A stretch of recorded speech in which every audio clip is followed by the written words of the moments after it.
Welcome to your cozy corner of calm. Here, you'll find gentle stories and the soothing sound of rain, created to help you unwind, ease your thoughts, and drift peacefully into sleep. If this space brings you comfort, consider subscribing so you'll always have a quiet place to return to. Now, make yourself comfortable, close your eyes, and let tonight's story carry you gently into rest.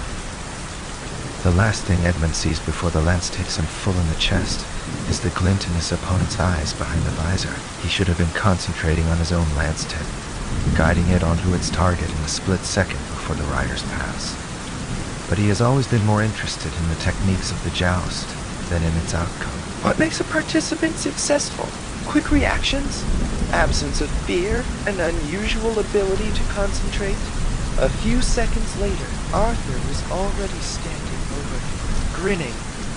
"You're not getting any better," he said. "That's 8 in a row." "Good on you," Edmund said hoarsely, shaking his head. He felt in mild shock and in pain from psychosomatic bruising.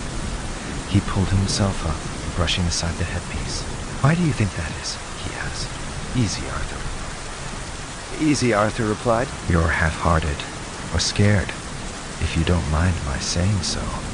"And you're not scared," said Edmund. "Why should I be?" Arthur answered. "It's only a simulation." And that, thought Edmund, was the problem. How could one really understand the subtleties of jousting, or of real combat, if it came to that, when those taking part knew there was absolutely no danger of their being hurt or killed? You needed a program that made simulations feel absolutely real, which completely removed awareness of there being simulations. Edmund's work as a psychohistorian had led him to the same conclusion on several occasions. When he had been researching the plague years in medieval Europe, volunteers had played the parts of barons, burghers, monks, and peasants in complex and convincing multi-participant simulations. The processing power of the equipment at his disposal. Was awesome. A random selection of the cast was programmed to become infected with Yersinia pestis, almost all then dying.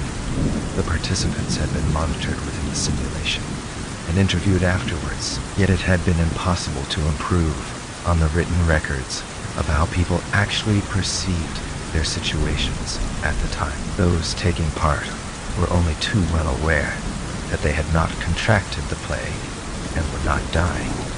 Also, that the end of the world was not at hand, that disease was not a punishment for sin, and that the Jews were innocent. However good the simulations, every participant had an innate defense mechanism against delusions that seemed to threaten their lives. Edmund had put out feelers to various software houses in the hope that one of them would have made a helpful breakthrough in countering what he had come to think of as the awareness problem. None had. Indeed, he was given to understand that he was asking for something which conflicted with established ethical standards. Entirely removing the ability to tell what was real risked creating lasting psychosis. After a number of futile runs with various unsatisfactory products, Edmund was ready to abandon the whole approach.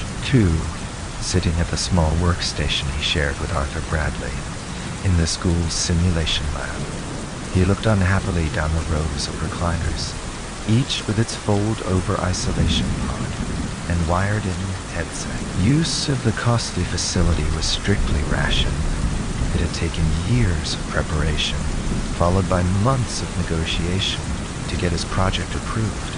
Had all that time been wasted? Almost from the first, he had decided to participate in the simulations himself.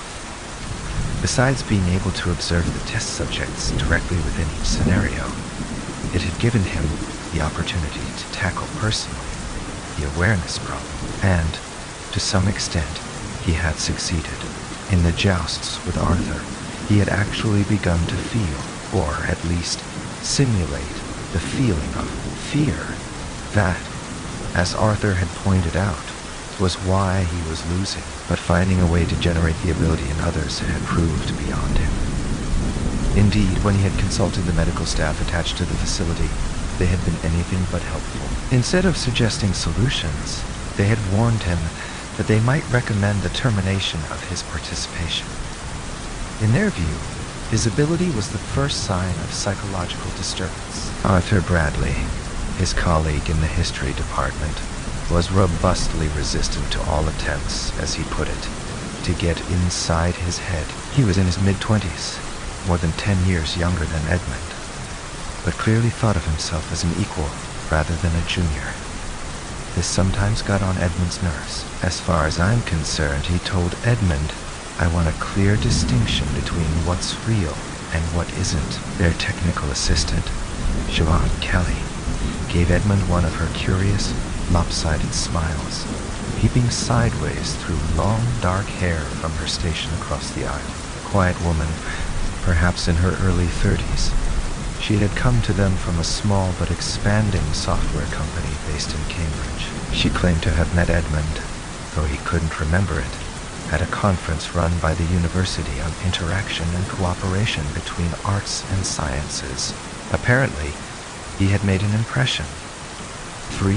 Her CV had revealed extensive experience as an econometric modeler both on academic projects and for governmental bodies. Why she had decided to leave this high-profile field for the relative backwater of psychohistory was not clear. She was obviously brilliant. Perhaps she had hit a glass ceiling. Perhaps she had felt too old in a field teeming with teenage geniuses. Perhaps she found recreating the past more satisfying than trying to guess the future. At any rate, she had hinted that she had some ideas of her own which would be revealed once she had developed them further. Who, according to Arthur, who did not get on particularly well with the older woman. Beneath her shy exterior, Siobhan was seething with frustrated ambition, feminist resentment or lust, or perhaps all three. He doubted her ideas on psychohistory could amount to much. Anyway, he too was working on a new approach, though aware throughout that they were in a simulation. Participants would not be told in advance what setting they had entered, and in the process of discovery, authentic reactions might be triggered. He had sketched out a brief trial scenario, which Siobhan and the IT department had already programmed for testing. Leaving the school, Edmund found a letter in his pigeonhole. A company he had not heard of was asking for it. It claimed to have developed a methodology which might interest him. Edmund's first reaction was to ignore the approach. Either, he thought, it would be another dead end, or, in view of what the established firms had told him, he might find himself involved in something legally suspect. In the end, he decided to meet the company's London representative. That, after all, would not commit him to anything. When Edmund arrived at the intimate bar off Fleet Street where he usually had his lunch, he found his contact already there. She was stocky, dark-haired with flattish features, but not unattractive, and with a surprisingly firm handshake. A pint of real ale was already on the table, opposite her glass of sparkling water. She had done her homework. "Por I am Anna," she said with an accent Edmund couldn't quite place. "We understand what you look for, Professor. This simulation, which people cannot tell, is not real." "Yes?" Edmund nodded. "This enables you to establish what people in past ages feel." "Yes?" Edmund nodded again. "But is dangerous to take away sense of reality for too long. So secret is to take away for critical moment, then give back when test over." "Yes, this we can do." Edmund realized he was, in principle, interested. "How?" he asked. "Answer is preconditione," Anna answered, each syllable of the word stressed as if she were spelling it out. "When enter simulation, at first will be fully real. You, Professor, collect data, then signal and preconditioned realization only simulation. No damage to psyche." If that were really so, Edmund thought, there were possibilities for getting authentic reactions. "Without asking you to give away trade secrets," he said, "what is the procedure?" "Procedure is like used by hypnotists," Anna replied. "Subjects preconditioned. Big moment. Think real. Then signal. Realize only simulation. All embedded in program." Despite some excitement, Edmund told himself to proceed with caution. It could all be untested theory, or even some kind of scam. 2 more questions, he said, looking straight at Anna. Where exactly are your facilities? And how much will it cost? You probably know my budget is limited. History isn't the first call on the school's funds. We know this, Anna replied, also looking Edmund in the eye. Eastern European countries outside the EU were the most likely source of technologies. How should one put it? On the edges of legality. Off 550 I don't have much of a team, said Edmund. In fact, I'm probably the only one that needs to travel. All the preliminary work can be done here. Good, said Anna. You tell us scenarios, we set up system, and I suppose there won't be any problems in finding volunteers. Edmund added. Oh, no, replied Anna, many very eager to volunteer for very small pay. We have deal, yes? Though it was extraordinarily sudden, Edmund found himself agreeing. Yes, he echoed. I think we do have deal. A deal, subject of course to tender documents, estimates, contract, and so on. How do you want to proceed? Anna rose from the table and held out her hand. We send all necessary documents tomorrow, Professor. You and lawyers of school go through. Then I am in touch again. Thank you. It is nice to meet you. And following another firm handshake, and without turning back, Anna left. Aye, swaying from side to side as it negotiated potholes in the forest road. The company's Mercedes was heading, as far as Edmund was concerned, into terra incognita. Forest Software had been vague as to the exact location of their facilities, but had promised to pick him up at the hotel in Minsk and take him there. A drive of only a few hours, the company brochure said. On the plane, there had been time to think. Anna had been as good as her word, and an immaculate documentation had arrived in Edmund's pigeonhole the next morning, including financial proposals which could only be described as super competitive. Despite the suddenness of the arrangements, he had met no difficulty in getting faculty approval, and was able to offload lecturing and other engagements onto colleagues. Only when high above Eastern Europe did he begin to think of several questions he should perhaps have asked. 4S Software seemed respectable and competent enough. It had a client list, most of them public bodies in Belarus itself, which appeared impressive. But whether it was a private company, a government agency, an academic body, or something incorporating elements of all three, was not entirely clear. There was something of the cloak and dagger, Edmund felt, hiding behind the glossy literature. Every now and again the road the Mercedes was following would make a sharp turn, so that Edmund became increasingly unsure of the direction they were taking. Judging by the sunlight glimpsed through the tree cover, they were traveling eastwards, but whether with a more northerly or more southerly tendency, he couldn't tell. They could still be in the Minsk region, or in any one of the three to the east. There had been villages and fields, but there had been no stops, and they had been traveling too fast for him to catch the names. It did not help that he spoke only a smattering of Russian, and no Belarusian at all. The driver's English seemed confined to the words hello and please. It was almost dark when they arrived at what Edmund assumed was their destination. As he had guessed would be the case, the Torres facility was near no town or village, and took the form of a huge compound protected by high, and almost certainly electrified, fencing. The car entered by a manned gate, and stopped outside a long single-story building constructed partly of concrete slabs, partly of timber. To Edmund's surprise, he saw Anna waiting on the steps of the main entrance. Bill 6. Welcome to 4S Company, she said as he climbed up to her, and once again experienced her firm handshake. Driver will take all bags to hospitality suite. Please follow. The suite turned out to be amazingly luxurious for somewhere. As he realized, he had been thinking of it in the middle of nowhere. The oil paintings on the walls were real. The Central Asian rugs on the light oak floor were elaborate and expensive. There was a drinks cabinet containing not merely a few bottles of superior vodka, but a range of malt whiskies, cognacs, and nuts, Armagnacs, and a carefully chosen selection of wines from around the world. Torres clearly did not believe in economizing on client entertainment.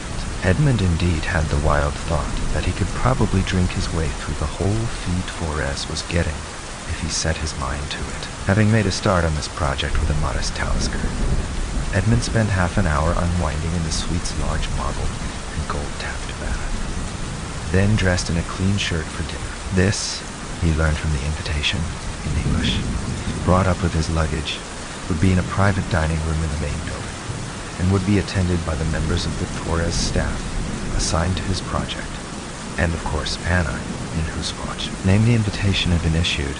The team of 6, introduced by Anna when he arrived, was a surprise.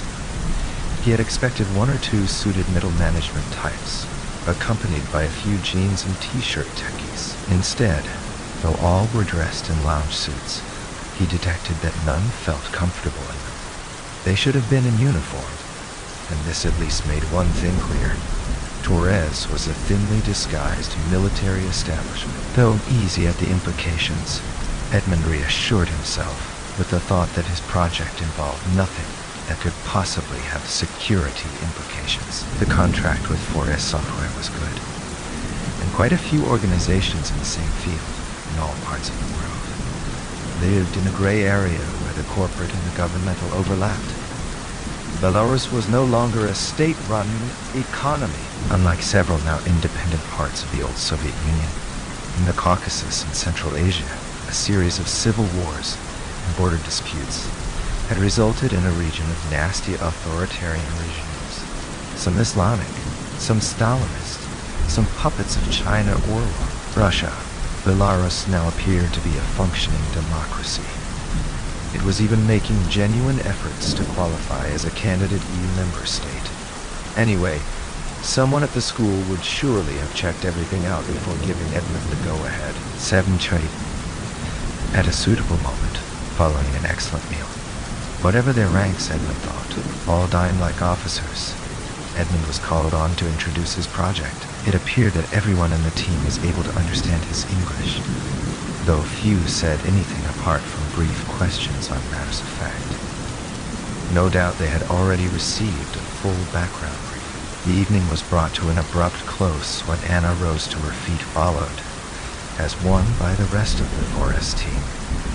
It might have just been old-world courtesy, but Edmund thought it more likely that she also should have been in uniform. Almost certainly that of the company. Edmund allowed himself a small cognac in his room before turning in. The next morning, after a shower and a continental breakfast served in his room, bagels. Had someone confused London with New York? There was a tour of the facilities, given that the unique extra offered by 4S was the preconditioning of the research subjects through some kind of hypnosis. Edmund half expected to see elaborate rigs of flashing lights and counter-rotating wheels. In fact, there were only the usual padded recliners, each with a set of headphones and opaque goggles, wired in to a central console. There were places for 6 participants, including Edmund himself. Not many by comparison with the laboratory in London, but he had decided to concentrate at the moment on the psychology of one-on-one confrontations, secutor against Rotarius, the settlement of disputes under old Anglo-Saxon law by single combat, the medieval joust, the 18th century duel. 2 subjects? 2 subjects, 3 including himself, would be enough. For a test run, Edmund had chosen a simulated bare-knuckle boxing contest from the early 19th century. One that might have pitted a semi-professional from the lower orders against one of the many gentlemen amateurs who fancied themselves as pugilists. There could be no simulated fatality, but the experience of pain and blood would, presumably, seem real. 2 volunteers had been recruited by 4S, both fairly tall, well-muscled men, fitting the roles Edmund had programmed for them, though the thought did strike him that, as they were to be under hypnosis, and the event was to take place within a simulation, their real physique should perhaps be immaterial. No doubt all the available subjects, almost certainly Army personnel, would be of the same build. Both seemed to be in their early 20s, with close-cropped military haircuts and round, vaguely Asiatic faces. They might indeed have been brothers. Edmund was anxious to see how the two test subjects were to be pre-programmed before entering the simulation, but it was explained to him that this would be done within the normal procedures. All three were asked to take their places on the prepared recliners, to fit the headphones and goggles, and to bare one of their arms. To aid full immersion in the program, one of the technicians explained, and also to facilitate the monitoring of body functions, an intravenous relaxant would be administered while the simulation was running. Edmund felt the needle in his arm. Anders finds himself standing in a small patch of meadow, surrounded by woodland. In the center of the meadow, there is a roped-off area within which the two test subjects are warming up. Both are naked above the waist and wear 3/4-length canvas trousers above bare feet.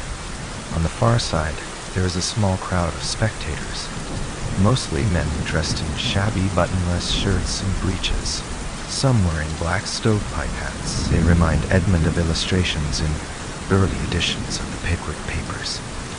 And that is, of course, where they have found models for the simulation, he thinks. Scattered here and there are one or two women in long high-waisted dresses and straw hats dangling blue ribbons. Several voices are crying odds on the fight to come, and there are shouts of encouragement to one boxer or the other. Edmund is impressed. The simulation is faultless, even to the gusts of wind that disturb the leaves of the surrounding trees and the slight give of the dampish ground beneath his feet. Then it occurs to him that he too might have been preconditioned to see an environment that appears entirely real. Though in his case, of course, knowing that it is not, he still feels a slight pricking sensation in his left arm where, in the real world, the needle has been inserted. That arm now, of course simulated, has around it a thick, padded bracelet with a small screen and touchpad on the upper surface. This, Edmund realizes, is one of the important innovations promised by 4S. Software enabling emergency communication to take place between a subject within a simulated reality and technicians in reality itself. Before he can test the system, however, someone cries out, and the fight begins. The boxers circle round, probing each other's guard. Neither seems anxious to launch an attack. And for Edmund, this is already significant. In the simulations he has carried out in London, fight participants have been unnaturally reckless, trading blows and rushing into melee, confident that no real harm can come to them. This has made the data he has collected suspect. Eventually, there are some catcalls and jeers from the small crowd, and the two boxers begin to engage. There is a short flurry of punches, after which both begin to bleed from cuts on the head, and one appears to have damaged his right hand. The other, seeing an advantage, lands several powerful blows to the body, after which his opponent tries desperately to hold on.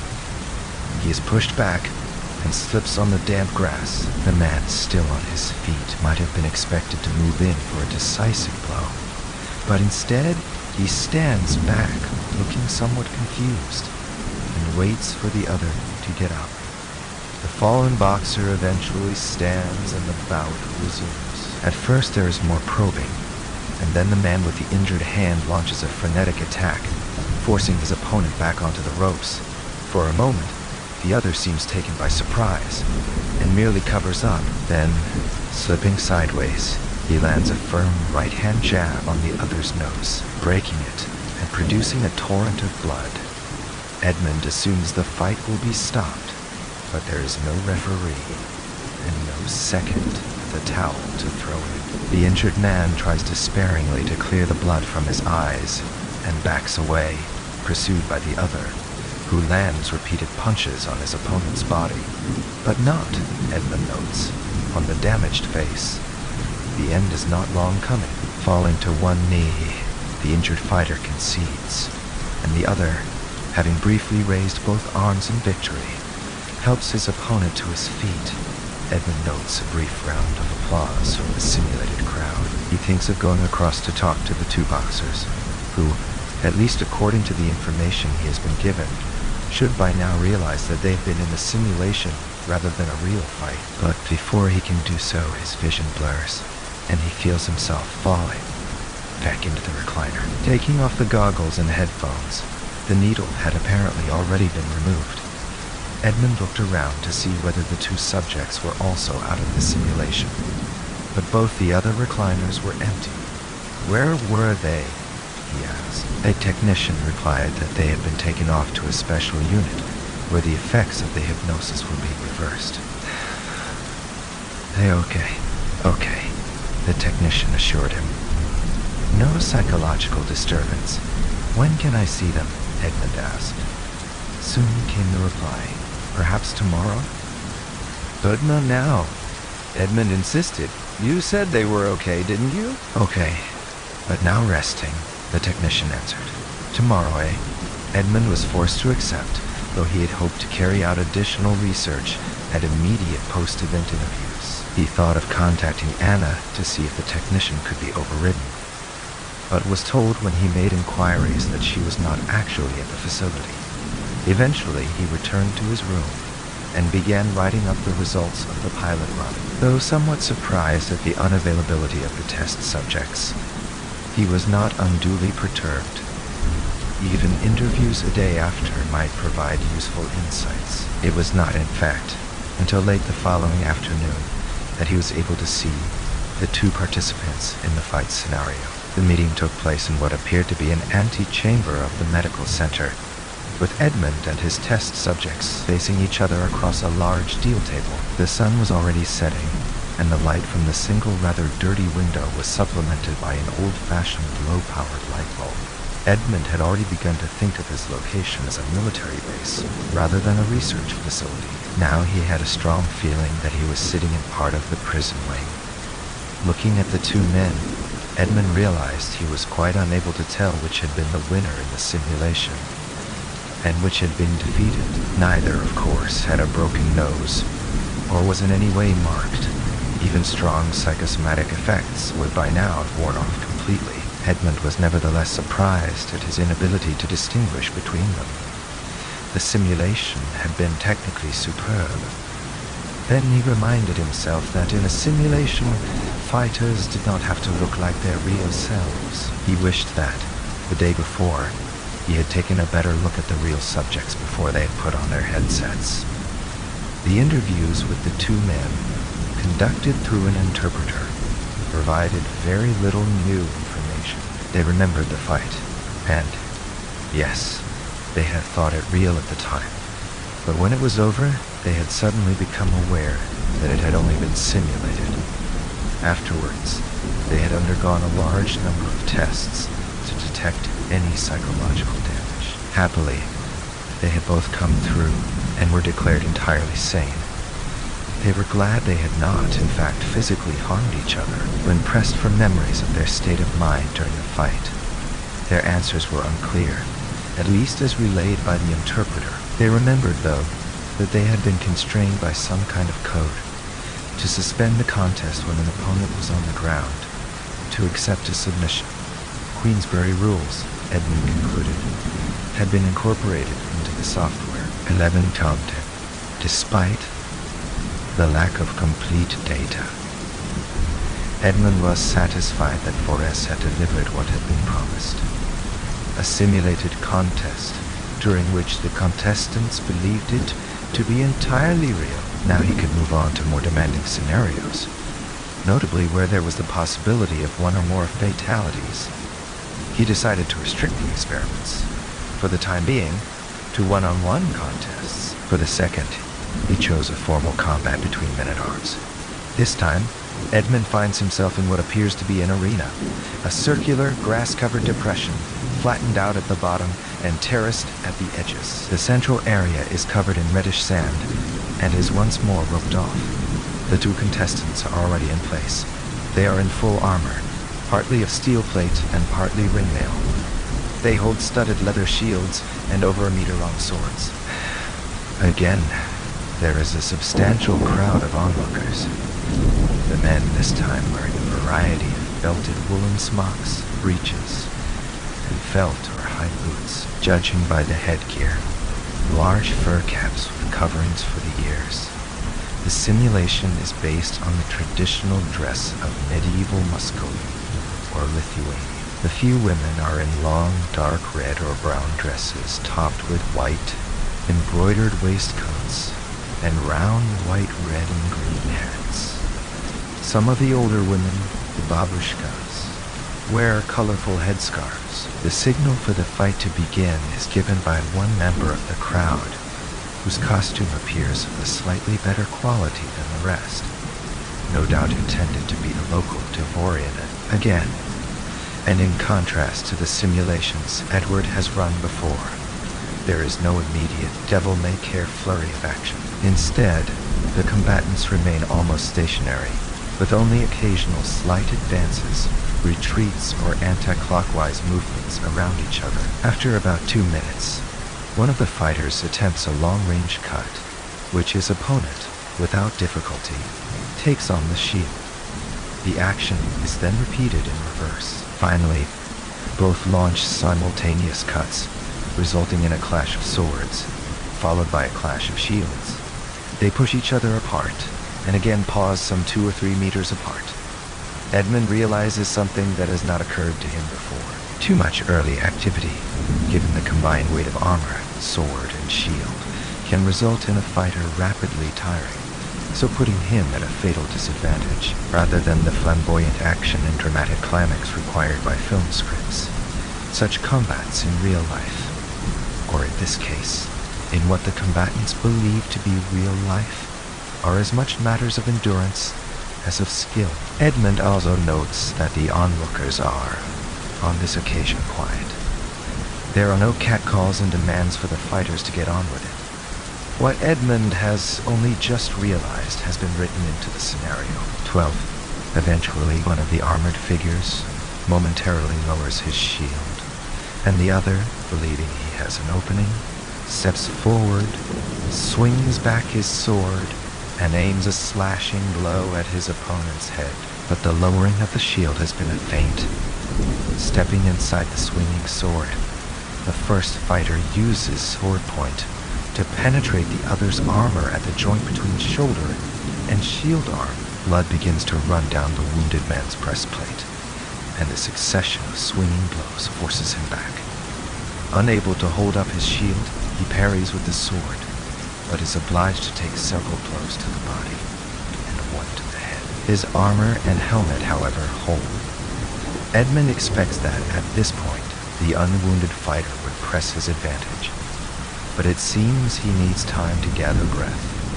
Then Edmund has a second realization. Instead of wasting energy hammering at the other's armor, the first fighter can wait to see whether blood loss will weaken him sufficiently to allow an easy victory. And indeed, instead of renewing the attack, the first fighter begins a series of feints and retreats, forcing the other to turn and move, with blood continuing to flow from his wound.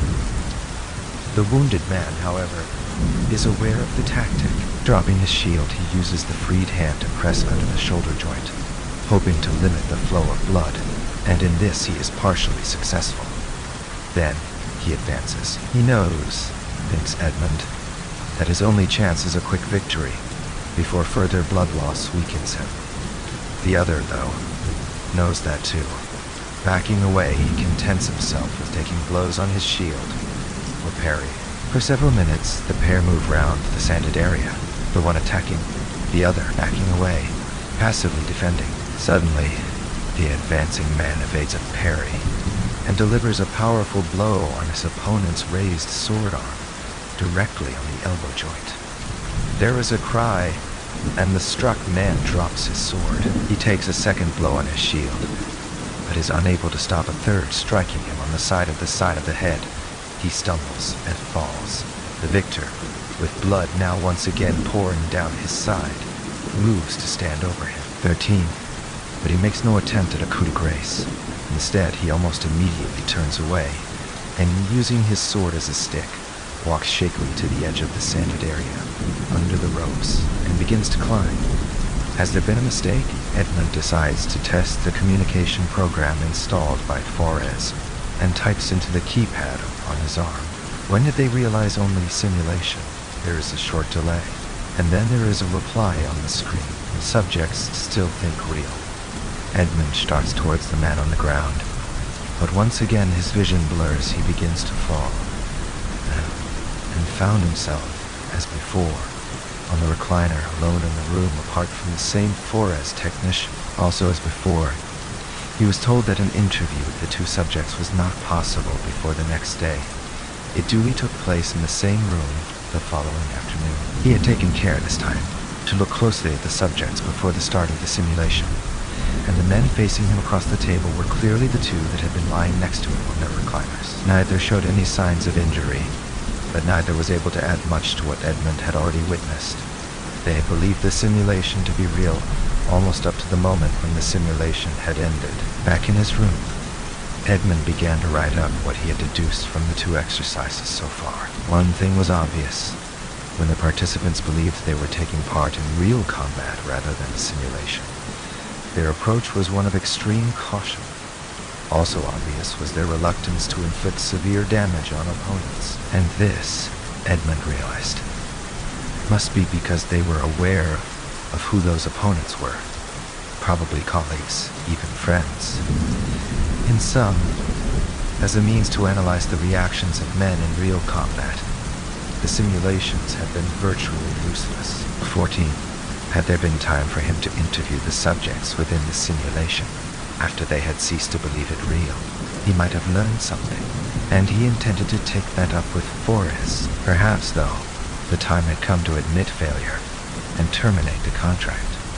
There would be a financial penalty, but not a particularly large one. On the other hand, having come all that way, and he had to admit that life at the Flores facility was a vast improvement on his rather dog-eared existence at the school and the flat in Camden.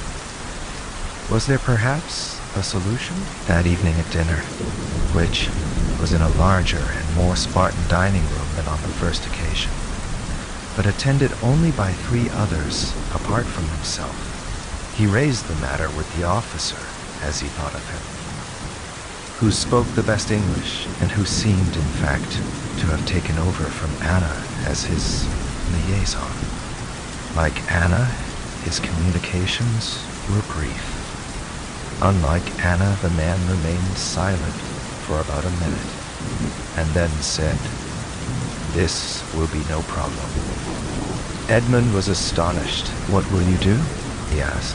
"We make changes to preliminary conditioning," was the reply. "No problem." And there the conversation ended. Edmund had planned that the next simulation would examine the basic, primitive elements of combat, uncomplicated by conventions or technology. The combatants would carry no weapons, but they would have access to materials that could be used as weapons: stones, sticks, and of course, any skills in unarmed combat. He had asked that the two subjects be more or less equal in stature and training. In the previous simulations, he realized, the subjects might have been unevenly matched, and knowledge of this might, from the start, have significantly altered their behavior. Even if, in the planned simulation, the subjects, so he had been assured, would no longer be aware of their true identities, it was better to eliminate anything that might distort reactions. For much the same reason, he had decided to participate in the current simulations only as an observer. In London, he and colleagues had taken roles as combatants, all starting from a position of virtually zero skills. He and fellow researcher Arthur Bradley, for example, had learned from scratch how to ride in full armor, and then to joust, becoming, always in simulation of course, really quite proficient. At Flores, however, it was doubtful whether his very few other combat skills would match those of militarily trained personnel. 15 try. On the following morning, Edmund accordingly found himself, together with the two subjects provided by Flores, slipping on the usual headset and goggles, and receiving the usual needle in his left arm. During the few seconds before slipping into the planned scenario, he repeated to himself, twice, the break code, the alphanumeric sequence which he could key into his bracelet within the simulation, and which would automatically terminate. A certain uneasiness, which he found it difficult to justify rationally, made it seem important that the current code was firmly memorized. As he started to repeat it for a third time, H.A., he is once again in the same arena-like setting. The red sand at the bottom now raked smooth, but with a number of objects. Stones of various sizes, some sticks, scattered around the edges. On the slope above are the onlookers, roughly the same number as on previous occasions. No doubt, Edmund thinks. A template generates the same crowd for all scenarios, only the costumes being varied. But on this occasion, there seems to have been no attempt at a particular historical context. All men and women alike are dressed in plain, collarless shirts or vests, nondescript baggy trousers, gray or dun. In fact, they could be off-duty soldiers transposed from the real Flores base, Edmund realizes. There is again a slightly better-dressed spectator in the front row.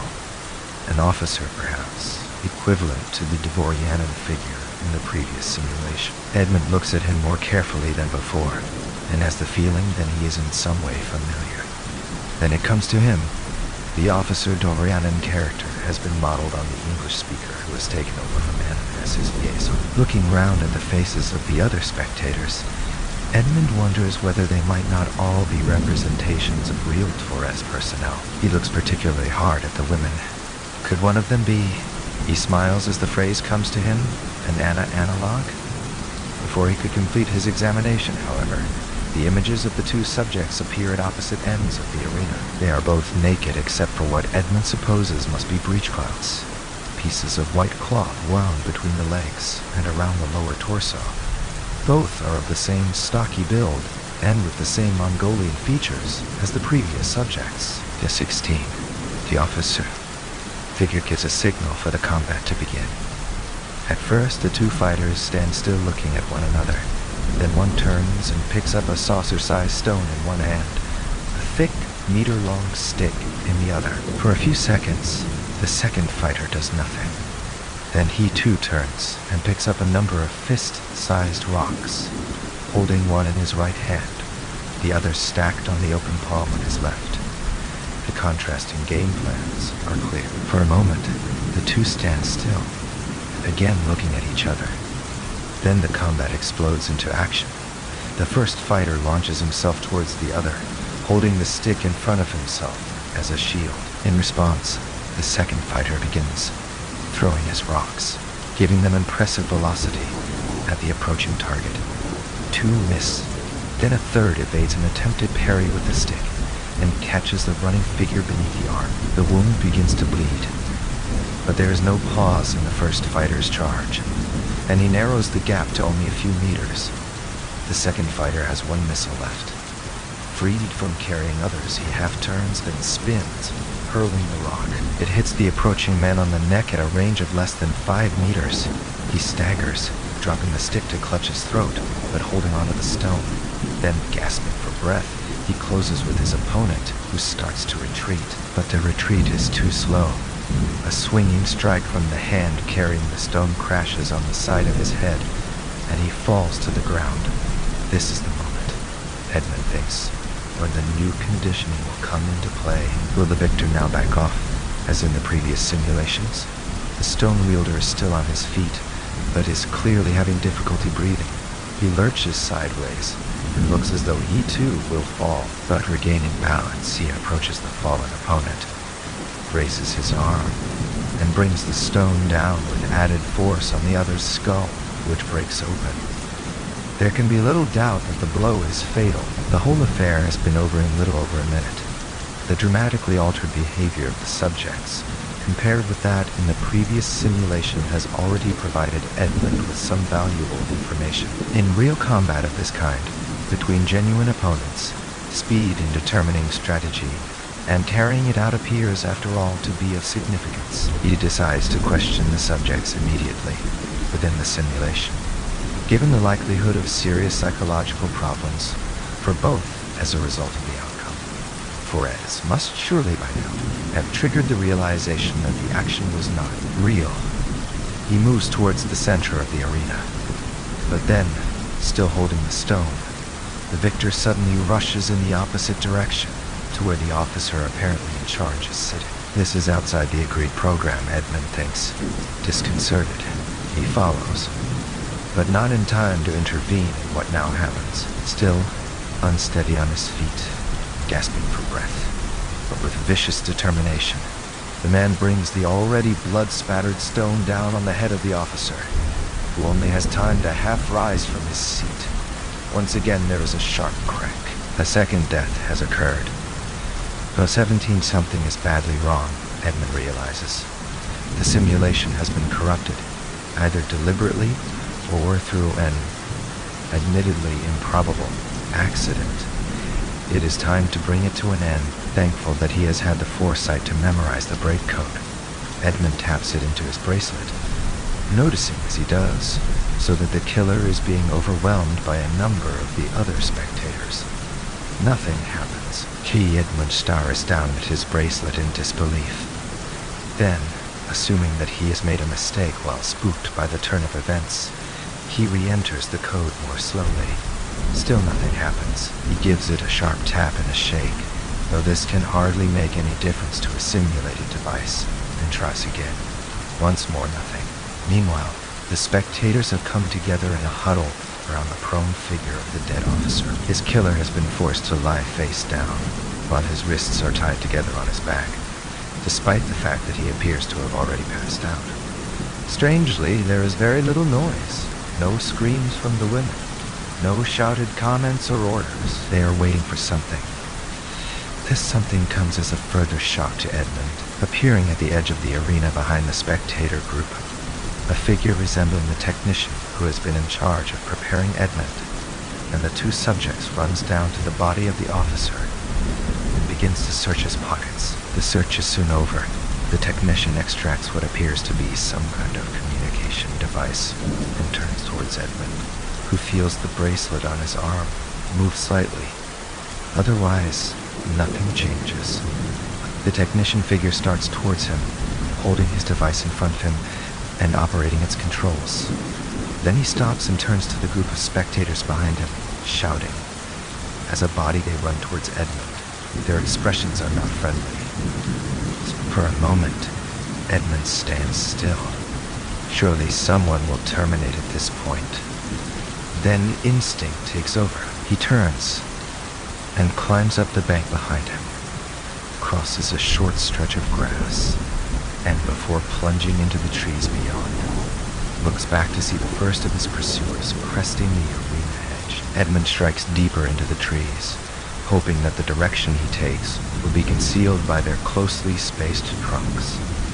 No 18, he runs straight for about 50 meters, then turns sharply right, aiming back towards the edge of the forest. He can hear the pursuit behind him, then to his right. They're getting closer.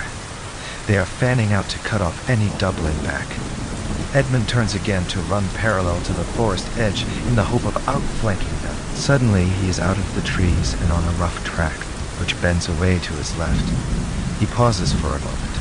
Taking the track will increase his speed, but also increase the chances of being seen. He decides that speed is more important. Though he is already breathing hard, he has occasionally gone jogging on Hempstead Heath. But there is no getting away from the fact that his life is mostly sedentary. He races as fast as he can along the track. As he rounds the bend, he sees that it stretches almost dead straight ahead of him for over a kilometer. Should he go back into the forest? He needs a rest in any case. Turning right, he moves into the trees, and his arm is immediately seized and twisted behind his back, while his head is put in a tight lock, choking off any cry. Taking the track, he realizes was a mistake. He expects to be taken back the way he has come, but instead, whoever has him begins frog-marching him deeper into the trees. He attempts a strangled shout. Stop! This is enough! Someone has rewritten the scenario as a malign prank. Once this simulation is over, he promises himself he will shake the dust of Forres off his feet, get back to London, and soon. The apparently defective communication device is on his free arm, and he reaches behind in an attempt to hit his captor with it. There is an impact, a click, a pricking sensation. His vision blurs, and he loses consciousness. When Edmund came to, he was already framing in his mind the angry demands for information he would put to the technician. He began to lift himself from the recliner, and discovered that he was apparently already out of it, lying on the floor. He put his hands out to push himself up, but instead of smooth slabs of composite tiling, he found his hands sinking into a yielding, slightly damp surface. At the same time, there was a strong scent of vegetable decay, leaf mold. With a shock, Edmund realizes that he is lying on the forest floor, still, incredible and disconcerting though that is, within the simulation. He opens his eyes and looks up. Sunlight is filtering through the branches of the trees above him. Much closer, two figures in dirty combat fatigues are looking down at him. One, a slightly chubby man with short reddish hair and wearing rimless glasses. The other, a taller, slim girl with long, blonde hair tied back tightly from a high, cheekboned face. Both, he guesses, are in their late teens or early 20s, and both are smiling. Strastvati, the woman says as he looks at her. Welcome, 19, what is this? Edmund replies. Yes, not scenario. The woman says. Rel noi, real. What do you mean, real? Edmund answers. It's obvious someone's playing around. God only knows why, but this is a simulation. I remember. Nai panimayo. Not understand, the woman interrupts. You must now come, for as soldiers soon hear. The events of the past half hour or so come back to Edmund. Part of the scenario or not, it is clear that he is being hunted, for a reason he can't fathom. It is also clear that he is somehow now locked into the simulation, the break code having been, he realizes, sabotaged, wiped from the software. This is a flagrant breach of ethical principles in his contract, and almost certainly a criminal offense, in Belarus as much as in the UK, he hopes. He rises to his feet, helped on either side by the two figures. They are both, he notices, grimy and noticeably malodorous, as if they have been living rough for several weeks underneath the dirt, though they seem cheerful and pleasant. Whoever has inserted them into the script has clearly intended them to appear friendly, despite the earlier assault. Perhaps they are to become allies in the odd, unauthorized drama being played out. Edmund smiles at each in turn, and holds up his hands in mock surrender. To his surprise, the man immediately steps forward and takes hold of Edmund's left arm. He then undoes the strap of the communication bracelet and carefully takes it off. What? See, he says, turning the underside towards Edmund and pointing. Half protruding from a small hole in the surface of the bracelet is a thin needle, an exact counterpart of that used by the technician to administer the pre-simulation relaxant.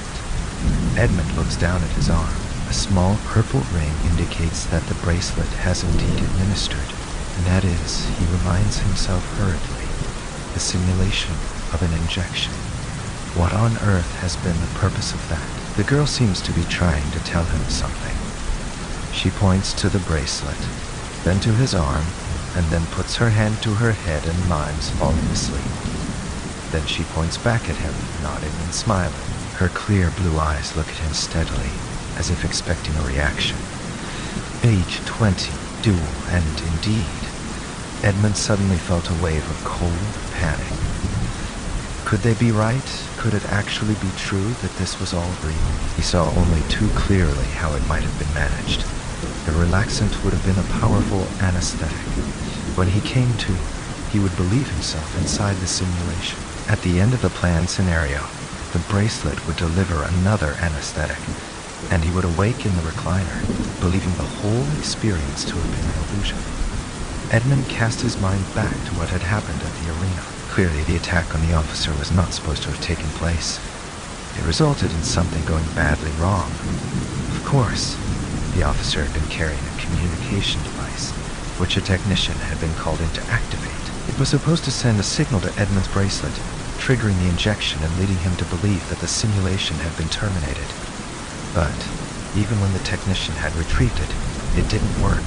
Why? Then Edmund remembered the failure of the break code, and his annoyed tapping and shaking of the bracelet. This must temporarily have jammed the needle. Only later, when he struggled with the two who captured him, did it finally do its job. The implications of this, though, were unthinkable.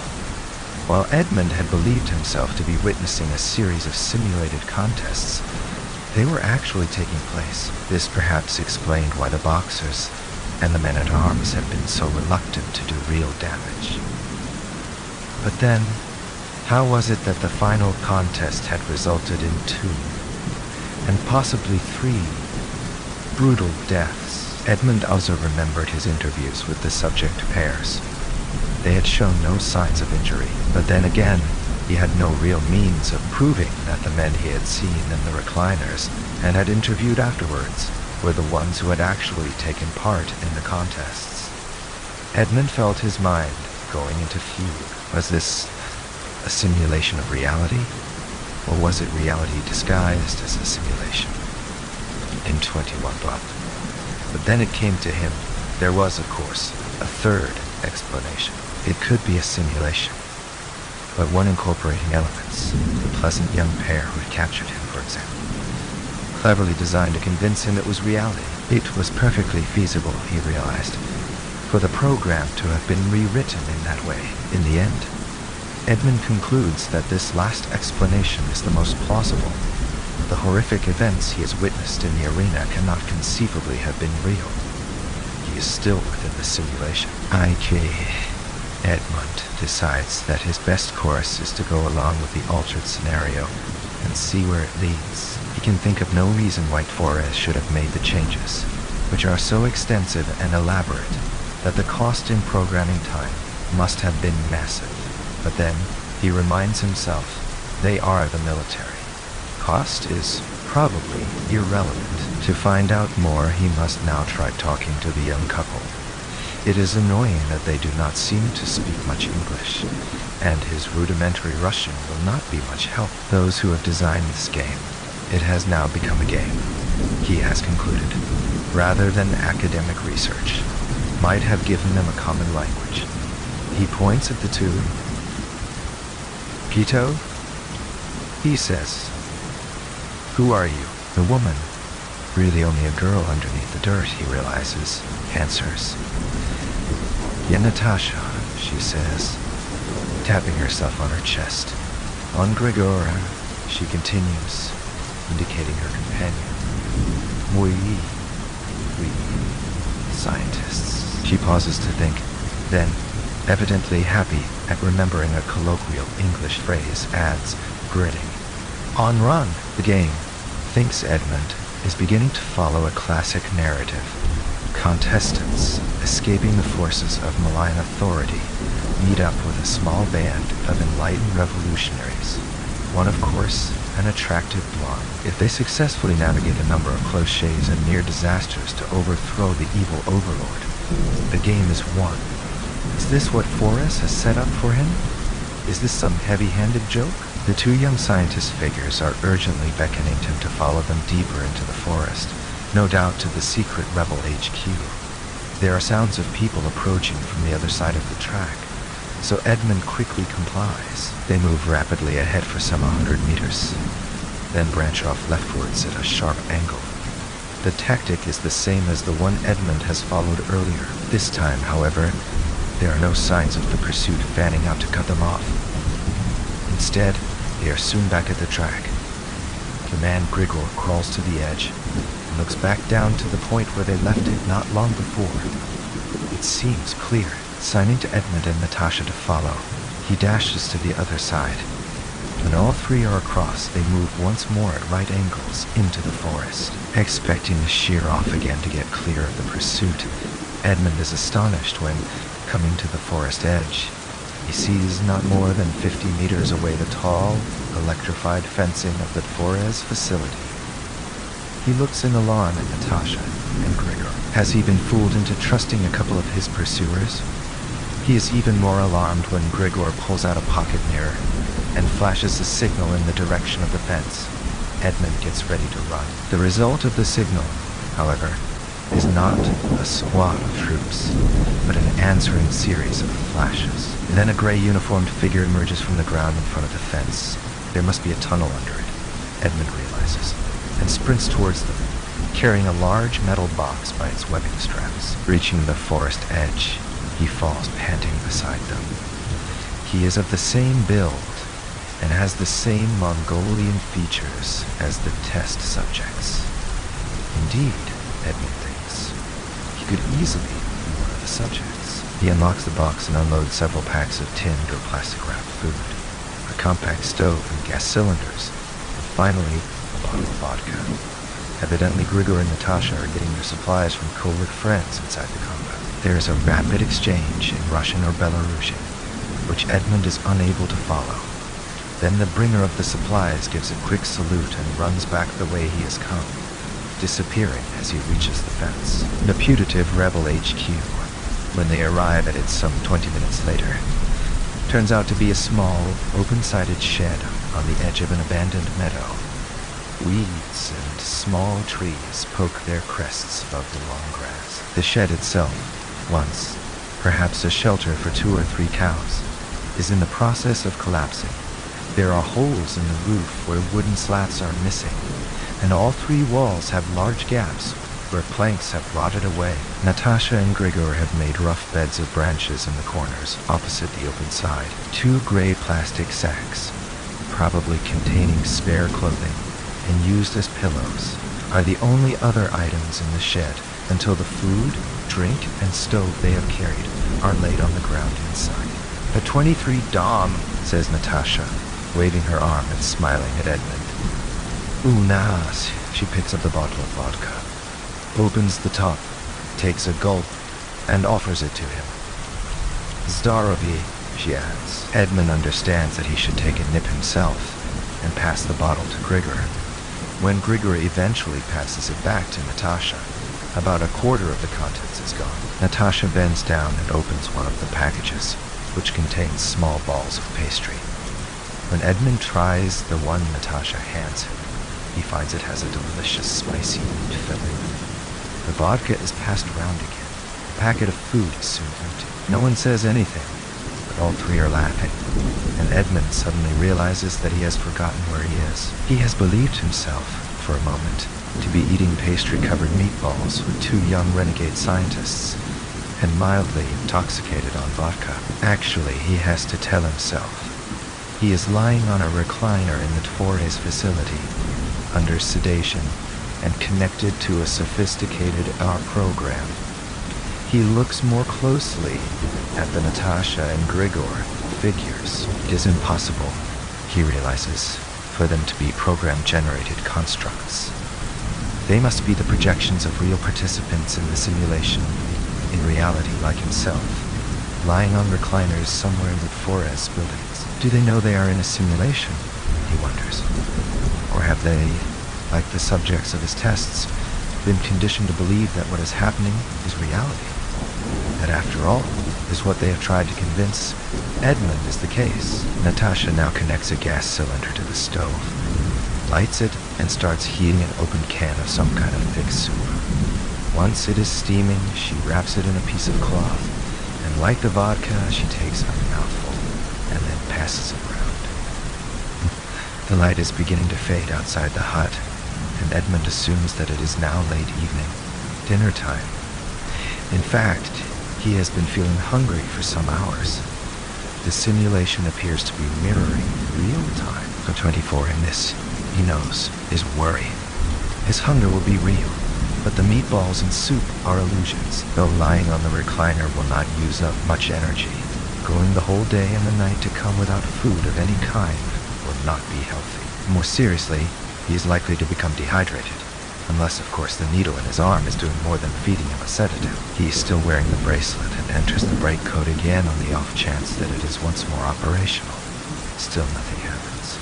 For whatever purpose, Torres is keeping him in the simulation. The soup is finished, and so is half the vodka. Grigor leaves the shed and returns a short while later with a bundle of branches, which he arranges against the rear wall. and indicates is to be Edmund's bed. Luckily, it is a fine evening. At least, Edmund thinks. The Torres programmers are not treating him as badly as they might. Otherwise, it would be raining, or for that matter, snowing. He feels less hungry and quite tired. Perhaps he is correct about the intravenous feed. As it grows dark, Natasha and Grigor tidy away the stove and supplies and lie down on their respective beds in the corners. Edmund does the same between them. Spokojnoj, no, says Natasha, and Edmund repeats the phrase, part of his limited Russian vocabulary. Natasha gives an impressed N-ing and says good night, which Edmund also repeats, together with a mimicked A-E. From Grigor, there comes only a grunt. Then abruptly, Natasha leans over and kisses him firmly on the mouth. Not a long kiss, but one that takes him completely by surprise, despite the fact that he has been half hoping, since drinking his share of the vodka, that something like that would happen. For a moment he feels a growing arousal. If it weren't for Grigor, then he remembers that the kiss hasn't really happened. What, he wonders, is Torres playing at? Natasha is looking down at him, her now loosened hair falling across both their faces, and with a lopsided, playful smile. Edmund is about to say something when, as quickly as she has leant over, she head drops back onto her plastic sack. 25. Good night once more, she says, turning over to face the now sleeping Grigor. There is a good chance, Edmund thinks, that he will now fall asleep too, or to be more accurate, lose consciousness. When he comes to, he will once again be in the real world. Now he is not as sure as he was that this is what he really wants. He listens to Natasha's breathing, and awakes to find Grigor kneeling over him, shaking his shoulders. Natasha is already on her feet, hastily stuffing items from the supply pile into her plastic bag. Outside it is scarcely dawn. Grigor helps him to his feet, thrusts the stove and 2 gas cylinders into his hands, and pulls him outside and into the meadow. The long grass is wet, and Edmund's trousers are almost instantly soaked. He starts to object, but Grigor hisses and puts a finger to his mouth.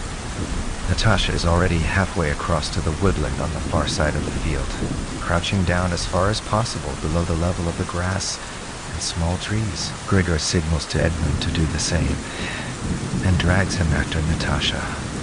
From behind there are noises. Looking back, Edmund sees a number of dark figures emerge from the trees and surround the shed they have just left. They have just left. 2 slip in, and immediately come out. The whole group then spreads out, some moving into the meadow. Almost at once they see the tracks through the grass left by Natasha, Grigor, and Edmund, and they shout out the information. The 3 only just manage to reach the woodland on the far side before the squad of some half-dozen begins crossing the meadow after them. They plunge into the trees, running straight ahead. Natasha is the tallest, and it is soon clear, the fittest. Still carrying her sack, she slips between the trees and over fallen branches like a deer, gracefully agile. Edmund and Grigor, however, are very soon in trouble, stumbling and panting in an effort to keep up. Edmund has already dropped one of the gas cylinders in the grass. Now the stove and the remaining cylinder fall from his hands. For a moment he thinks of picking them up, but Grigor grabs his arm and pulls him on. Behind them, the pursuing squad has reached the tree line and is catching up. 26 Grigor shouts something to Natasha, and she briefly stops and turns. He waits for her to go on without them. For a few seconds, she stands looking at them, uncertain. Then, as the sound of the approaching men grows louder, she gives a half salute, turns again, and disappears into the trees. Grigor now starts running again, turning rightwards away from the direction Natasha has taken, and still carrying his sack. Edmund realizes what he is doing and follows. The hope is that the pursuers will go straight on after Natasha, leaving the 2 men to double back or find somewhere to hide. But they are winded and make too much noise. Grigor drops the sack and tries to put on a spurt. Somewhere on the way, he has also lost his glasses. The lead members of the squad are only a few meters behind. Then Grigor trips on a fallen branch and lands heavily on the other side. Edmund leaps the branch, but catches his foot on Grigor's outstretched legs and pitches forward. In a second, they are both seized, and their hands taped behind their backs. One of their captors shouts out, and they are joined by a man carrying a medical case, from which he takes a syringe. Edmund's arm is held up. The injection goes into his wrist. Achai. And he was back on the recliner in the forest center. The simulation was over at last. Assuming it had been some kind of escape game, he had presumably not made it to the end. It was a game he was unquestionably not going to play again. Edmund angrily tore off goggles and headphones and rolled to his feet, ready to demand an immediate meeting with the project team. Pain shot up his legs, and he almost fell. The psychosomatic bruising and stiffness was worse than he had ever thought possible. He felt exhausted, and the arm that had received the needles, both real and simulated, was swollen and discolored. He was forced to grip the side of the couch while looking round for the technician. Doll 27 Chewed. It was the same man whose avatar had begun the chase. He was standing by the door, and for a moment seemed uncertain whether to escape through it, call for help, or come to Edmund's assistance. In the end, he remained where he was and merely said, "Good, back now. Is need to talk. You don't say?" replied Edmund. Then, realizing that the phrase was probably too idiomatic, added, "I demand a meeting with the project team. Please inform them at once." The technician did not move. Edmund walked unsteadily towards him and shouted, "Commandant! Now! Bistro!" That seemed to get through. The technician hurried through the door, shutting it behind him. When Edmund tried it, it was also locked. During the next 10 minutes or so, he lay back again on the recliner, hoping to recover and prepare for a confrontation with Anadab. He could not help thinking of the events within the simulation, in particular those that had taken place in the arena, as real experiences. Even as part of a game scenario, they were intolerable. Eventually, there were noises at the door, which opened to let in the technician. Then 2 men in combat fatigues. And finally, Anna, also in braided military uniform. No attempt was now being made, Edmund realized, to disguise the real nature of Flores, nor of its head. "Professor," Anna said at once, "we owe explanation. We are most sorry for unacceptable errors.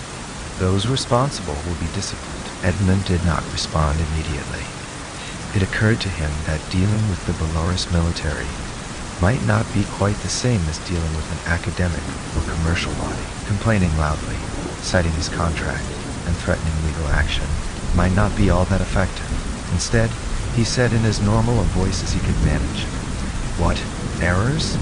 He could see relief in Anna's face. "It was unfortunate mix-up in programs. Scenario for you was mixed. Entangled, I think you say, with military training program. We are very sorry, Professor. So Flores is an army base," Edmund answered. "Why was that not made clear at the start? Is not quite military," Anna continued smoothly. "Torres does tasks for Belarus Defense Ministry, like training program you go through. I, as director, am honorary colonel, but also academic, business work. We make sure for future that these now kept very separate." The explanation seemed at least plausible, Edmund thought. A program training military personnel to evade capture in hostile territory made sense. The way in which he had found himself within it, however, did not. "I wish to interview the subjects involved in the appalling end to the combat scenario as soon as possible," he said. "Also," he added, "it would be useful to interview the 2 who appeared as Natasha and Grigor. They were projections of real people, I assume." Anna appeared slightly taken aback, but then replied, "I am sorry. Natasha and Grigor, part of military program. Is not possible for you to question them." She paused. "But, of course, there will soon be meeting with contestants in original simulation, when tests are over. And also, I hope," went on Edmund, "with the liaison officer who took your place. Having his head smashed in, outside the script, must have been rather traumatic. Again, Anna paused, then replied, "You are correct. The experience was exceptionally traumatic. He is no longer in Flores." "Well, at least I can interview the person who arrived immediately afterwards. That is, his original," said Edmund, pointing to the technician by the door. 29. The man looked puzzled. Then Anna directed a few sharp words at him, which Edmund did not understand, and he began to look terrified. Anna turned back with a smile to Edmund. "This man," she said, "almost certainly responsible for the states. We now examine him. You later." "If there is a later," Edmund almost said, but managed to keep to himself. Reasonable though Anna's explanations were, he could not shake off a feeling that they were not the full truth. Still disorientated and aching, Edmund was escorted back to the guest suite. After Anna and the accompanying guard had left, the other had taken the technician away in a different direction. He tried the door to his room. To his relief, it was not locked. He then swallowed 2 large shots of single malt and opened the project folder on his laptop. Was it possible to draw any useful conclusions from what he had just experienced? The first problem was to separate those events which had followed his original project from those which had stemmed from the military program, assuming that at least the beginning of the confrontation between his 2 subjects had been as planned. At what stage had the corruption occurred? Edmund would have liked to think it was just before the first brutal, if simulated, death. On the other hand, given the parameters he had set, that outcome could well have been exactly what his test was designed to deliver. The failure of the break code, the arrival of the technician figure, his flight from the pursuing spectators, and everything that had subsequently taken place were obviously part of the military scenario. But what was to be made of the bizarre events in between? Why had the victorious subject killed the presiding officer? Crucially, at what stage had the subject become aware that he was only in a simulation? 30 all. It suddenly occurred to Edmund, perhaps the murder of the officer had nothing to do with the corruption of his program. What if it arose, instead, from a defect in the subject's prior condition? What if the subject had believed throughout that the events were real? Having taken part in a fight to the death, and on the point of death himself, had he reacted like a gladiator who has nothing to lose, and turned on a leading member of the crowd which had come to watch the spectacle? It could even be the case that the conditioning had functioned as intended, and that the subject had attacked the officer in the full knowledge, by then, that the events were only simulated. He could have been taking the opportunity to work off resentment at some punishment, or perhaps the officer was generally disliked, and this was a way of giving him a nasty, though actually relatively harmless, shock. It was vital, Edmund concluded, that he interview the subject concerned as soon as possible. No doubt, like the officer, he could be badly traumatized, particularly if the conditioning procedure had failed. In that case, Flores would want to keep him under protective wraps as long as possible. But Flores owed Edmund. Military or no, they had signed a contract. He could also, he thought, make a lot of trouble for them, especially with the Belarus government, which would surely be alarmed that a foreign civilian had participated in one of their military training programs. Anna would have to make the subject available. It was even possible that something might be learned relevant to the original research project. Then there was the strange and pleasantly unsettling episode with Natasha. How could that have been part of a military training program? Closing his laptop after sketching out a few key questions for the interviews to come, Edmund went to the wide, triple-glazed window and looked out. He might, he reflected, have still been within the simulation, looking from the Torres side at where he and the 2 scientists had been. It was mid-afternoon, and the forest edge beyond the fence and the grass strip was illuminated by bright sunlight. Under the tree canopy beyond it was impenetrably dark, on the 3120. Suddenly Edmund froze. From just inside the tree line, there came a series of flashes. Someone seemed to be signaling with a small mirror. Getting from the first-floor guest suite to the ground floor beneath it seemed, at first, impossible. The only stairs Edmund could find were the ones that led down to a long passageway, and eventually to the lobby by the main entrance. All the windows were sealed. He reasoned, however, that there must somewhere be a back staircase for the staff that cleaned his room and restocked his drinks cabinet. After some frantic tapping on the walls of the landing outside his rooms, he found it. The doorway disguised to blend in with the pine wood paneling. It was evident that Forrest did not want him, or indeed any of their clients, moving around unsupervised. At the foot of the stairs, Edmund found himself, as expected, in a service area. There were open cupboards stacked with bed linen, blankets and towels, shelves carrying boxes of soap, and miniature bottles of bath oil and shampoo.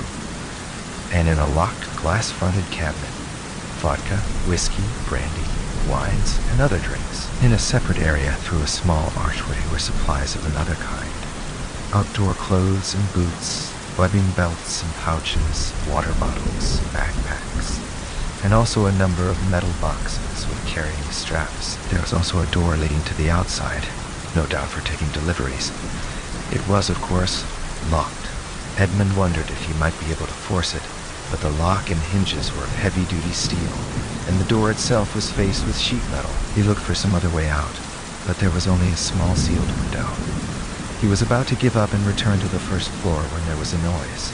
Someone on the outside was turning a key in the lock. Edmund quickly climbed halfway up the stairs, out of sight, but still able to see into the service area. The door opened, and the man in the gray uniform, who had delivered supplies in the simulation, or one very like him, came in carrying one of the metal boxes. All 32, Edmund prepared to rush back up the stairs to the first floor, but the man in gray went through the archway to the outdoor equipment store, no doubt to return the box he was carrying. For a moment Edmund realized the way to the outside was clear. Should he take it? He hesitated for only a second. Trying to make as little noise as possible, he leapt to ground level and sprinted through the still open door. Edmund's first thought, as he emerged into bright sunlight, was that he needed somewhere to hide. The man, having deposited his box, would almost certainly come out again, that he would go up to the guest floor, and out through the official guest entrance was surely out of the question. The window in Edmund's suite had not given a good view of the ground immediately below, but he thought he had seen some bushes up against the wall, about 20 meters to the right. He had not been wrong. A short dash, and he was able to throw himself to the ground behind reasonably thick cover, but only just in time. The man in gray uniform emerged from the building, locked the door behind him, and passed within only a half-meter of Edmund's hiding place. He then rounded a corner and was out of sight. So far, so good, thought Edmund. And then it occurred to him that the way back was now closed, at least the way he had come out. He could always, of course, go round to the main entrance. However, entering the Torres facility again officially, when, officially, he had never left might prove awkward. In any case, he would be no further forward than before in investigating the signals from the forest edge. It was only at this moment, now that the short burst of action was over, that the full implications of those signals hit him. An event which had occurred in the simulated Forez training program now appeared to be happening in the real world. How could this be? He remembered what the Natasha and Gritter characters had told him. His experiences in the training program had been real, not simulated. But this was still unthinkable. And an alternative explanation, which then occurred to him, was even more unthinkable. That he had never exited the simulation at all. That what was now happening was a devious double bluff, itself an element of the program. 33 for a moment. Edmund felt as if he was on the edge of a cliff, suffering an attack of vertigo. Had he not already been lying down, he would have been unable to keep his balance.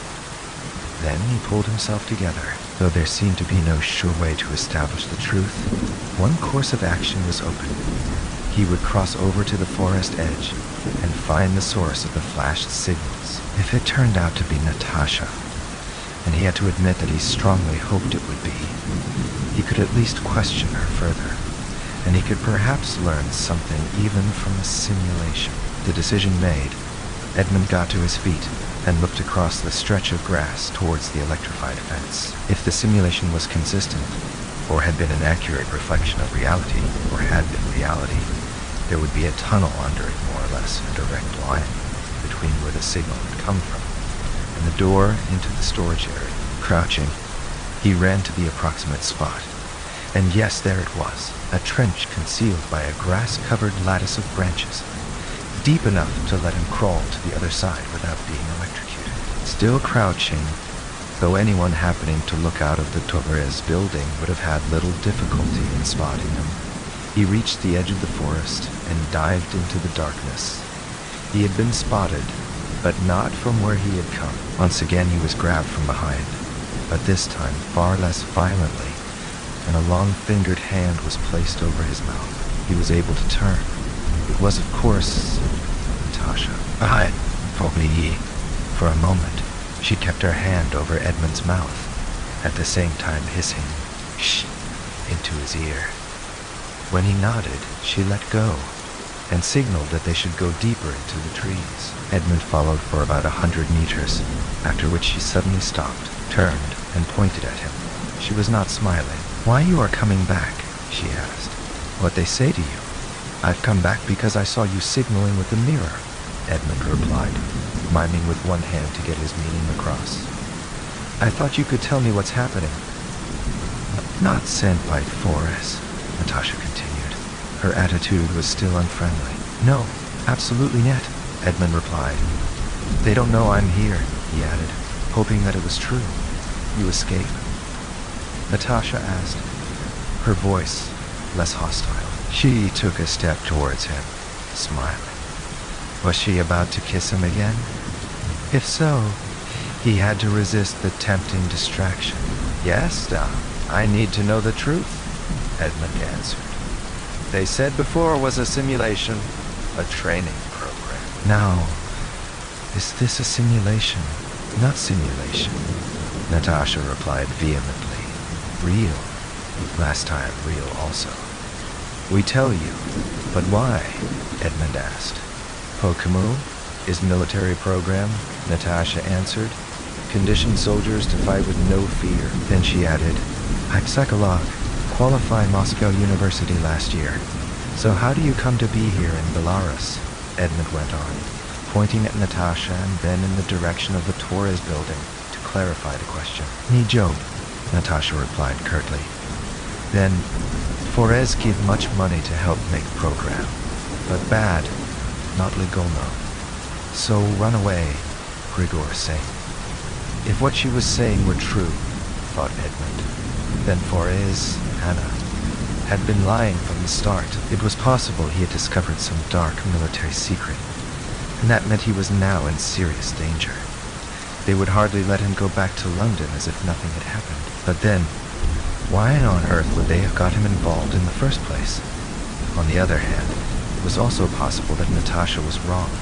That is, a simulated Natasha, the real Natasha, actually, like him, on a recliner in the Forez building, and, given Forrest's techniques, her projected self could easily be convinced that the simulation they were in was reality.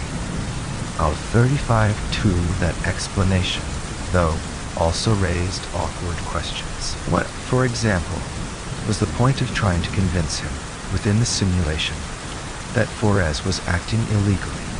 The more he turned the dilemma over in his mind, the more only one course of action suggested itself. He must somehow get back into the Torres building and look in the room where he, and presumably Natasha too, were perhaps on their recliners. If the recliners were empty, one possible conclusion was that everything was real, and perhaps had been real from the start. In that case, he needed to get away fast, away as far as possible from Forez before he was missed, and somehow make it to Minsk airport. If, on the other hand, everything had been and still was a simulation, what they found would, of course, prove nothing.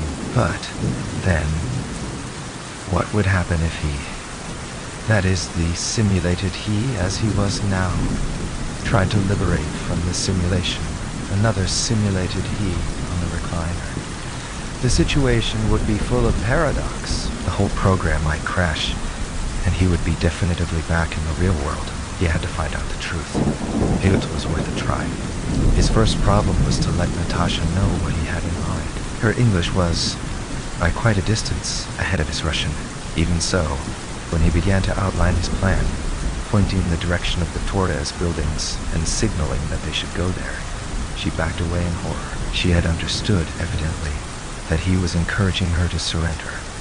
After several minutes of mixed mime and occasional words in English and Russian, he seemed to convince her that he was on her side. He could, of course, have just said goodbye and tried returning to Forez on his own.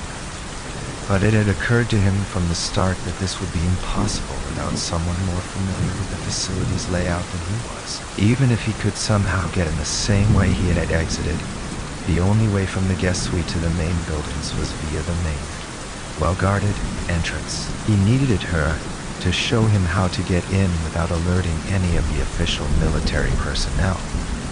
As a non-military scientist, she might just know a way. He also had to admit that being with Natasha's would be welcome in its own right. He had found himself running their kiss in the open-sided shed, over and over again in his head, even when Anna had explained that the whole episode was only part of a garbled military training program. And now, he realized, it was possible that the kiss had been real. Terrible though the implications were in other ways, he was almost wishing that this was true. 36 time. As these thoughts began to suggest a completely different plan of action, his optimism about Natasha's ability to get him into Forez was quickly justified. When his objective became clear, Natasha smiled, nodded, and beckoned Edmund to follow. After first retreating into the forest, they took a wide right-hand loop and emerged again beside a gravel track that led to a wire mesh gate in the Forez fence, closed with a heavy padlock and chain. On the far side was a small hut, presumably a guard post, and beyond that, a number of oblong, single-story buildings, constructed of breeze blocks, but with slatted wooden roofs. Natasha signed to Edmund to stay back, and to crouch or lie down. She herself moved cautiously, still under the cover of the trees, until she was in a position to look through the fence at the guard hut. After a few moments, she returned, signaled to Edmund to get to his feet, and together they walked openly up to the gate. Natasha took a key from one of her fatigue pockets, undid the padlock, disengaged the chain, and opened the gate enough for both of them to slip through. She then quickly replaced the chain, padlocked the gate shut, and, pulling Edmund behind her, took cover in the narrow passageway between two of the breeze block buildings. She put a finger to her lips to make sure Edmund stayed quiet, but was grinning at the same time. Pointing the guard hut, she mimed drinking from a bottle, then falling asleep. Evidently, this was fairly routine behavior for those sent to guard a hardly ever used back entrance. After a few moments of listening, Natasha began edging around to the far side of one of the buildings, indicating that Edmund should stay put, and vanished round the corner. About a quarter of an hour went by, and he began to wonder what he should do if she failed to return. After half an hour, he had become seriously worried. But a few minutes later, Natasha suddenly reappeared. She was no longer in soiled combat fatigues, but wearing all-in-one white overalls with a hood concealing her hair and much of her face.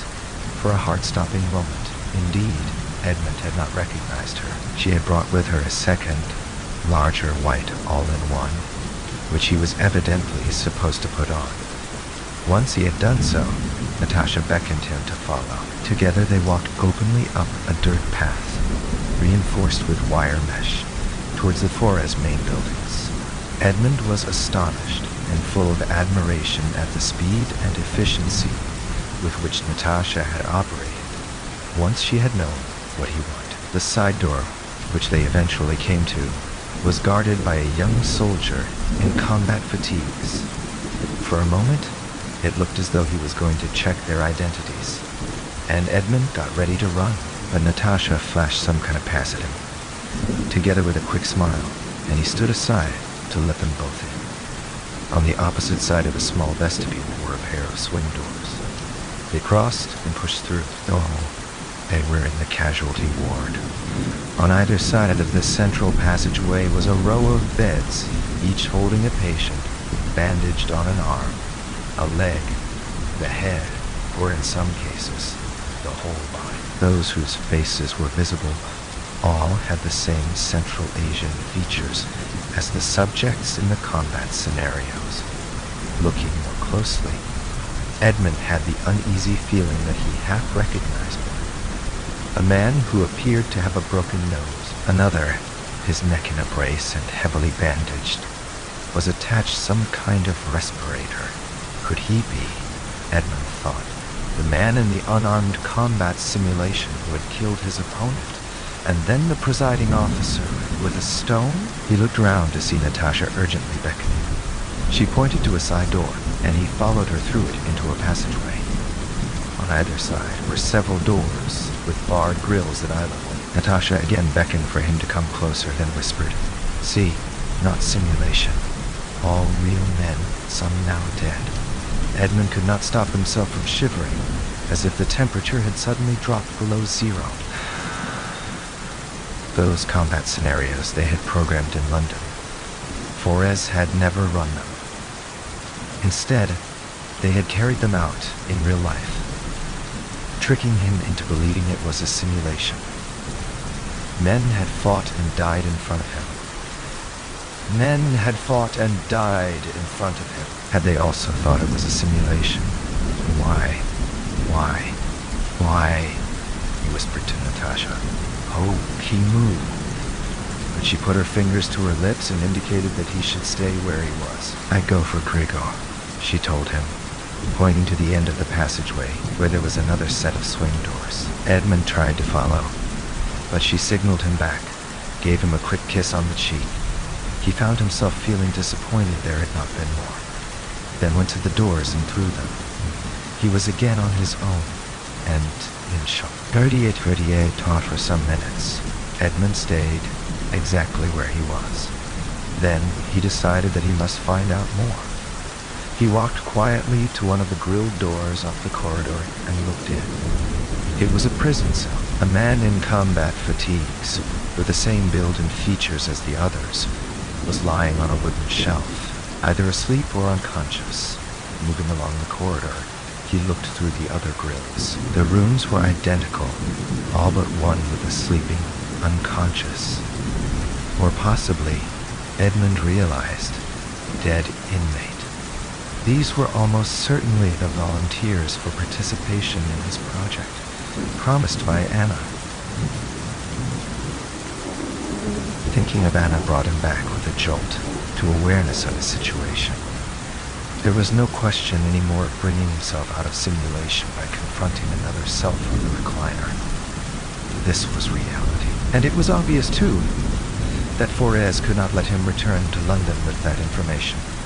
He should have made for Minsk airport while the opportunity had existed, instead of persuading Natasha to bring him back inside. What had he been thinking of? He answered his own question. He had been thinking it inconceivable that what he had witnessed was really taking place. It was still almost inconceivable, which brought him back to the question, why? For a moment, he considered taking his life in his hands, revealing who he was, and demanding to be brought to see Anna. Then a better idea came to him.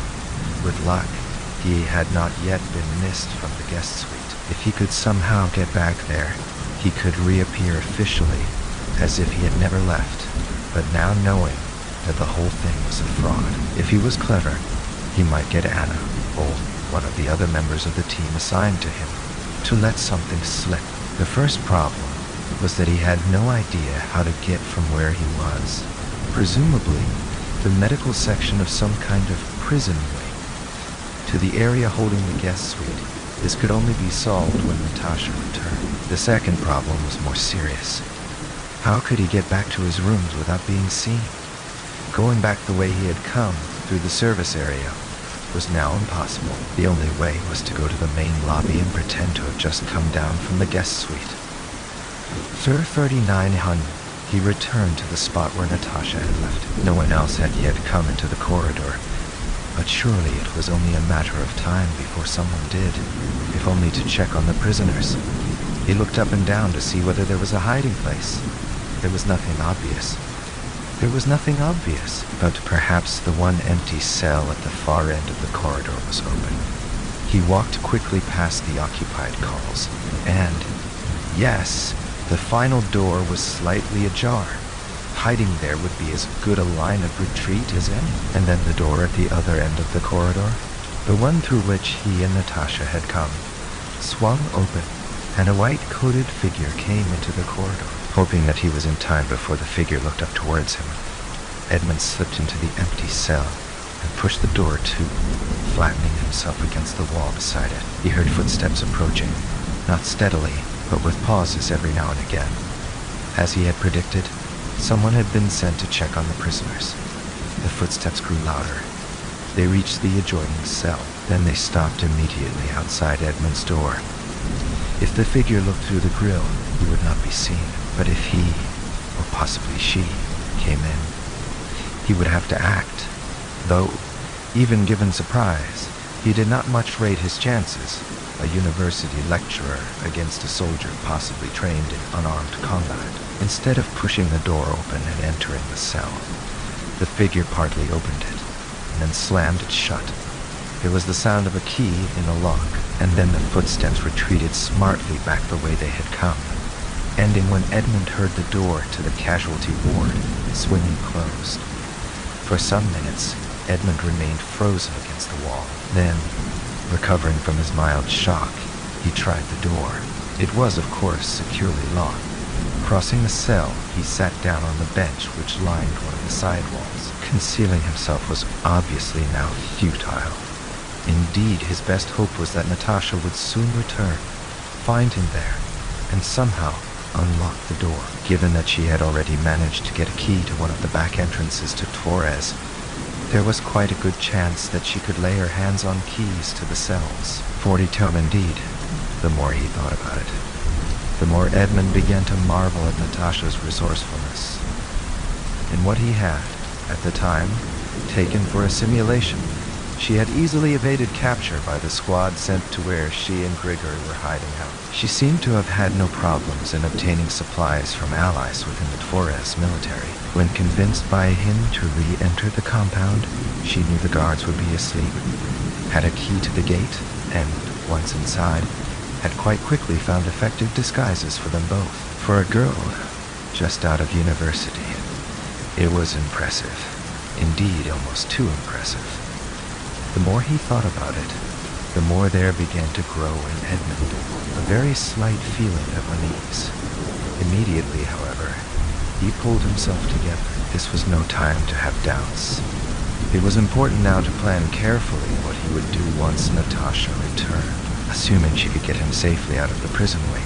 If that's what it was, he could perhaps enter the entrance lobby in the white coveralls, slip them off where he could not be seen, and present himself as having just left the guest wing. Then he would call an emergency meeting of the project team and announce that he had to attend an urgent meeting in London, leaving right away. He would be away for perhaps a week, and further simulations would have to be postponed until he returned. Presumably there would be no problem taking him to Minsk Airport. Once in London, he would report exactly what he had discovered. Then it would be up to the Foreign Office or the Ministry of Defense or someone to take the necessary action. There would, of course, be problems with the school. The payment to Forez had not been large, but given the likelihood that Forez would refund it, it would probably have to be written off. He didn't look forward to explaining the situation to Arthur and Sharon either. Anna had offered him what looked like a golden opportunity to make his name. He had rushed to accept without checking properly, and had been made a fool of. Worse, there was a chance he would never make it back at all. That there would be some regrettable but fatal accident. Just as these dark thoughts began to provoke the first stirrings of fear, he heard the doors to the casualty ward swing open and shut. Then footsteps approaching, This would be Natasha at last. Edmund jumped to his feet in relief, but as the steps grew closer, it sounded as though they were made by at least 2 people.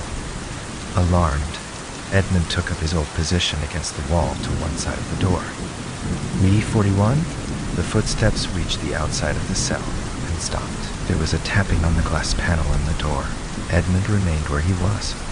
There was more tapping, and then the sound of a key being inserted into the lock. Hiding no longer had any purpose. "Who's there?" he said in a loud whisper. "Natasha," came the answer in a similar whisper. "And Grigor, we let you out." The key turned in the lock. There was grating noise, and as the door opened, Edmund stepped out to welcome his rescuers. In front of him was a soldier in combat fatigues, holding a machine pistol. And behind the soldier, smiling, was Anna. "Come," she said. Edmund was surprised to find himself not strapped to a metal chair in some interrogation unit, but once again in the private dining room where he had been entertained by Anna on his first evening in Forez. She was now sitting opposite him, in full uniform, and flanked on one side by the man in combat fatigues who had escorted them from the prison wing. "You are well?" she asked. During the short march to the dining room, it had turned out that the cell corridor, together with the casualty ward, were in the main block less than half a minute away from the entrance lobby. He had tried to ask what they were going to do with the guys. Him, where was Natasha? Did they know he had somehow got lost? But Anna had remained silent. Now her first question came as a slight surprise. After a short moment, he decided merely to reply, "Yes." "Very good," Anna responded. Now, he wished to ask questions. Edmund was, this time, really surprised. He had been expecting the questioning to come from the other side of the table. "Yes, I do," he answered, trying to order his thoughts. "Those men," he said at last, "the injured ones in the ward, they look like the ones in simulations. Were they?" "Pot 42, of course," Anna replied. She seemed quite happy to admit the deception. "So there were no simulations, Edmund. Well, it was all real. Everything was real, wasn't it?" "Perhaps," said Anna. "What do you mean, perhaps?" Edmund asked. He felt he could risk taking a more aggressive tone. "Those men who were killed, did they really die? How could you allow that?" Anna responded to the second question only. "It was a big mistake," she said. "You asked for different setup, so fighters were told only simulation. Then, when fight over, winner decides, as only in simulation, to attack officer. This officer not very popular. Soldier thinks to teach him lesson. I think you say." Edmund began to feel slightly dizzy. "So when I saw his head being bashed in, that really happened," he said. "My God, no wonder I wasn't able to see him afterwards. And the other man, the loser. Was that big mistake too?" "No," Anna replied. "That was part of scenario you wished." Edmund now began to experience rising panic. "You say it was my fault, but you told me it would all be simulated." "If I thought for a moment, no fault," Anna interrupted. "Justifiable, justifiable," Edmund almost shouted. "What is this place? You said you were running training programs. Is fighting to the death part of it?" "Of course," said Anna. Edmund, stunned, found himself at a loss for words. Then another urgent question occurred to him. "But why me? Why did Forez want to run my scenarios? Why did you?" And then the answer came to him. "I was a cover," he half-whispered. "If it all came out, the school, and me, would be partly to blame." "That is an explanation, certainly," said Anna. Curiously, she did not seem at all upset. In fact, she was actually smiling. "Does that mean I shall never leave here?" Edmund thought. "Well, if so, there are still things I'd like to know. 43, where is Natasha?" he asked. Anna's smile broadened on her slightly flat face, making it look like a ghastly comedy mask. "Natasha is very well," she replied. "So I can see her?" Edmund insisted. Anna burst out laughing.